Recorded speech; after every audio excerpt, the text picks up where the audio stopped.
Thank you for agreeing to sit down with us. Let's start off with some questions about politics, and then we'll get into some policy questions. Right now, the Democrats have the majority in the legislature, and yet, and they're supposed to be a co-equal branch of government, and yet the governor seems to be running roughshod over the entire state and pretty much getting what he wants and following his agenda. How do we respond to that? I think some of the things that the voters are demanding of the residents in New Jersey are the nonpartisan approach to fixing the state's woes, whether it's the economy, jobs, education, whatever the reforms that we're being driven to provide for them. They're tired of the partisan politics. I believe the Democrats, showed a willingness to work with the executive branch of government, but some of the challenges that the governor is putting on us by not reciprocating that is some of the problems that we're having. And I'll give you a point of examples where when legislation passes the General Assembly, out of the 80 of us, 75 to 3 noes and 2 abstentions, and the governor vetoes that. And then a week later, we find, it's a partisan right down the line for the veto override. It's what New Jerseyans are tired of. And this is what the voters will decide on how they want to rectify this in November.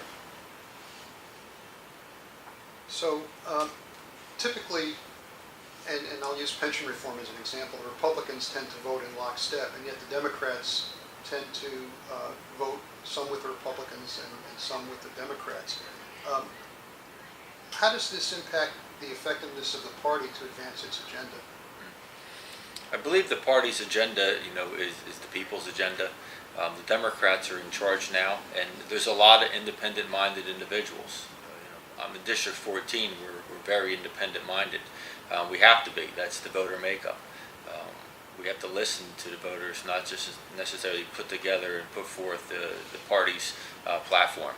So we have an opportunity here to remedy that. And again, November's elections solve a lot of these problems.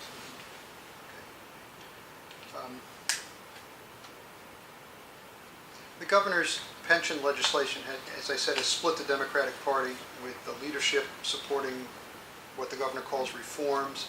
How does this impact the party's ability to counter some of the governor's other cuts to the middle class and the poor? Talking about pension reform and health care reform, 2 very controversial bills. I don't believe that anyone in the state doesn't realize and recognize that something has to be done. I can speak for myself personally. I thought it should have been done through collective bargaining. Very important. That's one of my strongholds.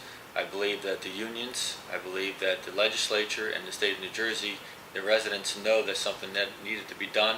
It's just the way it was done is why I did not support it, not necessarily the fact that something had been done. 2 separate issues, health care and the pension. The unfunded liabilities in the pension, are a long-term fix. The health care is an annual problem. Things could have been done and were willing to be done, but again, collective bargaining was a stronghold for me. And that's where I think a lot of the separation came. Some believe that it should have been done at the bargaining table, some believe it should not have been done. Rather, everyone believes something should have been done. Speaking of unions and labor, do you support the governor's order to state workers to go back to work on Monday while things were still a little dicey in terms of transportation?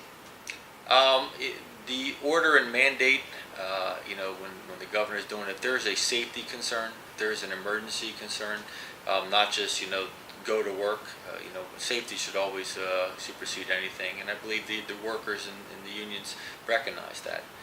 The governor's bully approach is becoming very tiresome. He's one person.